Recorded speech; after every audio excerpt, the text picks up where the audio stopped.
బాగి బుజ్జమ్మతో మాట్లాడడానికి స్కూల్కి కాల్ చేస్తుంది. ప్రిన్సిపల్ బుజ్జమ్మని పిలుస్తారు. హలో అమ్మా అని అంటుంది బుజ్జమ్మ. సారీ బుజ్జమ్మ, డిస్టర్బ్ చేశానా అని అంటుంది మిస్ అమ్మ. లేదమ్మా చెప్పు, ఎందుకు కాల్ చేశావు అని బుజ్జమ్మ అడుగుతుండగా, సాయంత్రం నిన్ను పికప్ చేసుకోలేను, బయటికి వెళ్తున్నాను అని అంటుంది బాగి. సరే తాతయ్య వస్తారు కదా, తాతయ్యతో వచ్చేస్తాను అని బుజ్జమ్మ అంటూ ఉండగా, లేదమ్మా తాతయ్య కూడా నాతో పాటే వచ్చేస్తున్నాడు అనడంతో, ఆటోలో వెళ్ళనా అమ్మా అని అడుగుతుంది అరుంధతి.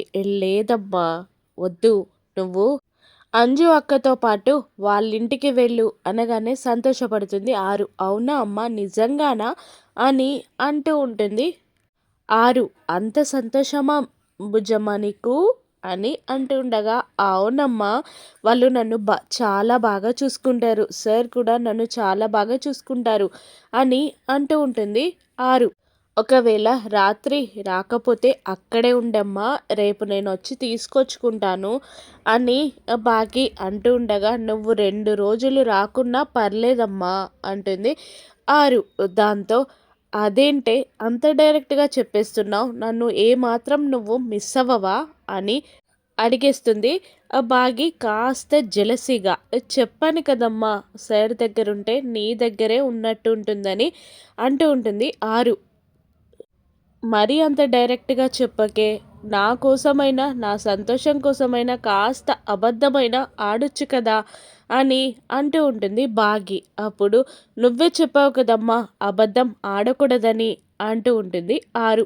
వామ్మో అని అనుకొని, సరేలే అని అంటూ ఉండగా, ఐ మిస్ యూ అమ్మా అనేస్తుంది ఆరు. అబ్బో అంటుంది బాగి. జాగ్రత్తగా ఉండు, అక్కలతో సార్తో పాటే ఉండు, ఎక్కడికి వెళ్ళకు అని జాగ్రత్తలు చెప్తూ ఉండగా, నేనేమైనా చిన్నపిల్లనా అని అంటూ ఉంటుంది ఆరు. కాదా అంటూ ఉండగా, నేను పెద్దదాన్నమ్మా అనేస్తుంది ఆరు. సరే అని కాల్ కట్ చేసి, ఇదేంటే పెద్ద ఆరిందలా ఇలా మాట్లాడుతుంది అని కరుణతో అంటూ ఉంటుంది బాగి. మరి తనెవరు అనుకుంటున్నావు, మళ్ళీ వచ్చిన మీ అక్క కదా అని అంటూ ఉంటుంది కరుణ. అవునవును, మళ్ళీ వచ్చిన మా అక్కే అంటుంది బాగి.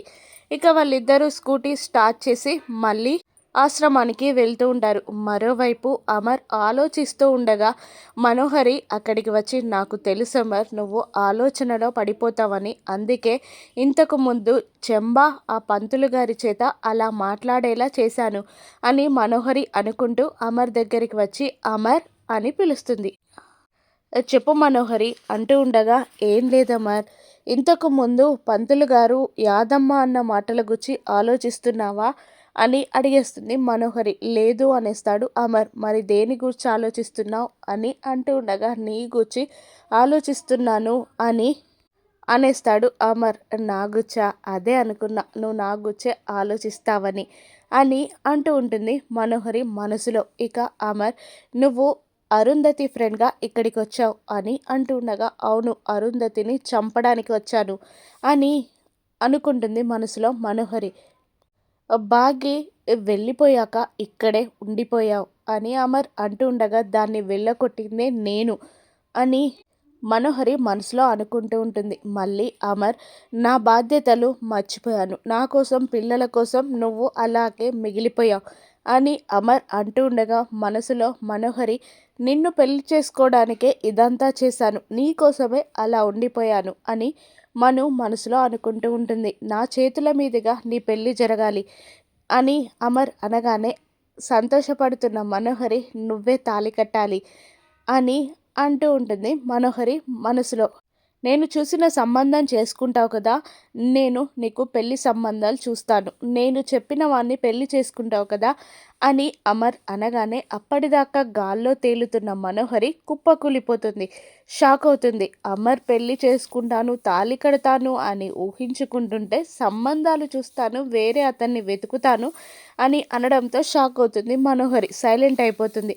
ఎంత ఖర్చైనా పర్లేదు, నీ పెళ్ళి నేను గ్రాండ్గా చేస్తాను అని అనేస్తాడు అమర్. ఇప్పుడు అవన్నీ ఎందుకు అమర్, నేను హోమం కోసం సామాన్ తీసుకురావడానికే బయటికి వెళ్తున్నాను అది చెప్పడానికే వచ్చాను అంటుండగా, సరే కానీ నేను సంబంధాలు చూస్తాను, నేను చూసిన అబ్బాయిని పెళ్లి చేసుకుంటావు కదా అని అమర్ అనేస్తాడు మనోహరిని. మరోవైపు రాథోడ్ బుజ్జమ్మ దగ్గరికి వెళ్ళడానికి సంతోషంగా నిజం తెలుసుకొని గెంతులేస్తూ పాటలు పాడుతూ లోపలికి వస్తుండగా, ఏంటి అంత సంతోషం ఎందుకు అంటుండగా, అదంతా నీకెందుకు కానీ సార్ ఎక్కడ అంటుండగా, మనోహరి మేడం అమరేంద్ర సార్ ప్రైవేటుగా పైన మాట్లాడుకుంటున్నారు అనగానే, అమ్ము అని ఒక్కసారిగా ఉలిక్కిపడి సార్ సార్ సార్ అని గట్టిగా అరుస్తూ ఉంటాడు రాథోడ్. వెళ్ళనివ్వకుండా చెంబ అడ్డుగా నిలబడడంతో పక్కకి తోసేసి సార్ అని గట్టిగా అరుస్తాడు. దాంతో అమర్ మనోహరి ఇద్దరు కిందికి దిగి వస్తారు. అమర్ టెన్షన్గా ఏమైంది రాథోడ్ అని అడుగుతుండగా, ఏం మాట్లాడుకుంటున్నారు మీరు ప్రైవేట్గా అని అనేస్తాడు రాథోడ్. అవన్నీ నీకెందుకు పాలకంలో పుడకలాగా అని మనోహరి చికాకు పడుతూ ఉండగా, బాగా కాలినట్టుంది అని రాథోడ్ అనుకుంటూ ఉంటాడు మనసులో. ఏం లేదు, రేపు హోమానికి సామాన్ తీసుకురావడానికి ఆ, బజార్కి వెళ్ళాలి, వెళ్ళు రాథోడ్ అని అంటూ ఉంటాడు అమర్. హోమమా ఏంటి సార్ అని మళ్ళీ రాథోడ్ అడగ్గా, పిల్లల క్షేమం కోసం రేపు మనోహరి హోమం చేపిస్తుంది అని అనేస్తాడు అమర్. నేను వెళ్ళను సార్ అనగానే, ఎందుకు అని అంటాడు అమర్. అరుంధతి మేడంని స్కూల్ నుంచి తీసుకురావాలి అని నోరు జారుతాడు రాథోడ్. దాంతో షాక్ అవుతాడు అమర్. అరుంధతి మేడమా అని అమర్ అడుగుతుండగా, అదే అదే అంజు పాపని బుజ్జమ్మని అని అనేస్తాడు అమర్. మళ్ళీ ఆ పాప ఇంటికెందుకు అని మను అడుగుతుండగా, మార్నింగ్ సార్ తీసుకొచ్చారు కదా, ఇప్పుడు ఇక్కడికే తీసుకురావాలి అని అంటూ ఉంటాడు రాథోడ్. సరే నేను స్కూల్కి వెళ్తాను, నువ్వు మనుతో పాటు బజారుకు వెళ్ళు అని అమర్ అనగానే, సరే మీ కూతుర్ని మీరే తీసుకొచ్చుకోండి అని అనేస్తాడు రాథోడ్. దాంతో మళ్ళీ అమర్ షాక్ అవుతాడు. ఏంటి రాథోడ్ అంటుండగా, అదే అదే మీ కూతురు అంజుతో పాటు బుజ్జమ్మని కూడా తీసుకొచ్చాండి అంటున్నాను అంతే అని అనుకుంటూ, అయ్యో బుజ్జమ్మని మిస్ అవుతున్నానే అని మనసులో అనుకుంటాడు. సరే అంటూ అమర్ బయలుదేరుతాడు. కానీ మనోహరి అనుమానంగా చూస్తుంది రాథోడ్ని. రాథోడ్ పక్కకి వచ్చి మిస్ అమ్మకి ఫోన్ చేసి మనోహరి ఏదో ప్లాన్ చేస్తుందని అంతా వివరంగా చెప్తుండగా, దాని ఆట కట్టించడానికి నేను ప్లాన్ చేస్తున్నాను అంటుంది బాగి. లేదు, తను చాలా కన్నింగ్, మనం జాగ్రత్తగా ఉండాలి అని అంటూ ఉంటాడు రాథోడ్. నేను చెప్తాను దాని సంగతి అని అంటూ ఉంటుంది బాగి.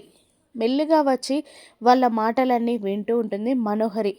మిస్ అమ్మ అని రాథోడ్ అనడంతో, ఎవరితో మాట్లాడుతున్నావు అని వెనకాల నుండి మనోహరి అనడంతో, అదే అదే అంజు పాప మిస్తో మాట్లాడుతున్నాను, నేను స్కూల్కి రానని చెప్తున్నాను అని మాట కవర్ చేస్తాడు రాథోడ్. పదండి అంటూ కాల్ కట్ చేస్తాడు. ఏదో తేడాగా ఉంది, తేల్చుకోవాలి అని మనోహరి అనుకుంటూ ఉంటుంది. మరోవైపు అంజుతో బుజ్జమ్మ నేను మీ ఇంటికి వస్తాను అని అంటూ ఉండగా, మీ మేడం ఒప్పుకుందా అని సంతోషంగా అడుగుతూ ఉంటుంది అంజు. మా మేడమే మీ ఇంటికి వెళ్ళమంది అని అంటుంది బుజ్జమ్మ. అప్పుడే అదిగో డాడ్ వస్తున్నారు అని అంటుంది అంజు. అమరేంద్ర అక్కడికి దిగి వస్తాడు. డాడ్, ఈరోజు బుజ్జమ్మ కూడా మన ఇంటికి వస్తుందంట అనగానే, అవునా బుజ్జమ్మ అని అంటాడు అమర్. అవును సార్, ఇవాళ రేపు మీ ఇంట్లోనే ఉంటాను అనగానే, మీ మేడం ఒప్పుకున్నారా అని అడిగేస్తాడు అమర్. అవును సార్, మా మేడమే ఉండమన్నారు, కావాలంటే మీరే అడగండి అని అనడంతో, సరే నువ్వే ఫోన్ చేసి ఇవ్వు అని అమరేంద్ర ఫోన్ ఇవ్వడంతో నెంబర్ డైల్ చేసి ఇస్తుంది 6.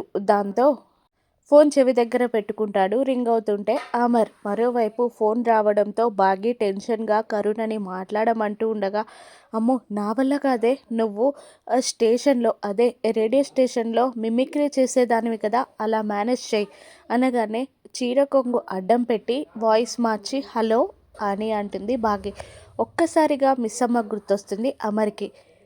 ఒక్క క్షణం సైలెంట్గా ఉండి తన ఫీలింగ్స్ కంట్రోల్ చేసుకొని, బుజ్జమ్మ వాళ్ళ వార్డెనా మీరు, పాపని మా ఇంట్లో ఉండమన్నారంట అంటూ ఉండగా, అవును సార్, నేను బయటికి వెళ్తున్నాను, మీ పిల్లలతో పాటు బాగా అలవాటైందని ఉండమన్నాను, మీకేం ప్రాబ్లం లేదు కదా అంటూ ఉండగా, లేదు మేడం, నా పాపలాగా చూసుకుంటాను అనేస్తాడు అమర్. పాప జాగ్రత్త అని బాగి చెప్పగానే, నా పాపలా చూసుకుంటానండి అని అమర్ అంటూ ఉంటాడు. ఇద్దరి కళ్ళలో నీళ్లు తిరుగుతాయి. ఇద్దరు ఒకరి మనసుని ఒకరు ఫీల్ అవుతూ ఉంటారు. ఇక పెళ్ళిని బుజ్జమ్మ ఎలా ఆపుతుందో, మనోహరికి బాగి ఎలా బుద్ధి చెప్తుందో రానున్న ఎపిసోడ్స్‌లో చూద్దాం. Thank you for watching.